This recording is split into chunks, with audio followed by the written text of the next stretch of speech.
কলেজের পর এবার স্কুলেও টাকার পাহাড়। কাঁচরাপাড়ায় ইংরেজি মাধ্যম স্কুলের বন্ধ ঘর থেকে উদ্ধার কোটি টাকা।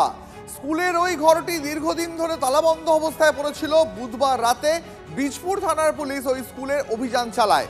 রাতভর তল্লাশি চালিয়ে ঘর থেকে উদ্ধার 1,77,00,000 টাকা। স্কুলের ক্যাশিয়ার এবং সহকারী হিসাবরক্ষককে পুলিশ আটক করেছে। ওই স্কুলের প্রেসিডেন্ট ছিলেন কাঁচরাপাড়ার প্রাক্তন পুর চেয়ারম্যান কমল অধিকারী। এই স্কুলের বিরুদ্ধে দুর্নীতির অভিযোগ তুলেছেন বিজেপি বিধায়ক সুদীপ্ত দাস। এমনকি এই দুর্নীতিতে সাংসদ পার্থ ভৌমিকও জড়িত বলে অভিযোগ। আরো একবার জানাবো আপনাদের, কলেজের পর এবার স্কুলেও টাকার পাহাড়। স্কুলের বন্ধ ঘরের দরজা খুলতেই দেখা গেল ভেতরে রয়েছে কোটি কোটি টাকা। এখনো পর্যন্ত গোনা হয়েছে 1,77,00,000 টাকা। আমাদের প্রতিনিধি অধীর দা এই মুহূর্তে আমাদের সঙ্গে রয়েছেন। অধীর রায়, অধীর দা, আমি জানতে চাইছি এই টাকাটা কার এবং পার্থ ভৌমিকের এই টাকা হতে পারে বলে যেমনটা বিজেপি অভিযোগ করছে, এই অভিযোগের যথার্থতা কতটা?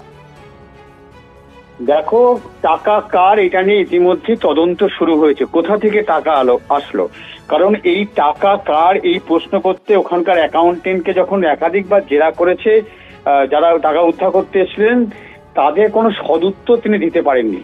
এবং তিনি যে উত্তরগুলো দিয়েছেন সেগুলো কোনোটাই যুক্তিসঙ্গত না। উনি বলছেন এগুলো অ্যাডমিশনের টাকা এপ্রিল মাস থেকে অ্যাডমিশন হলে পর 2 মাসে যে পরিমাণ টাকা দাঁড়িয়েছে, এত ছাত্র ওই স্কুলে নেই। সুতরাং 1,77,00,000 টাকা অ্যাডমিশনের টাকা হতে পারে না।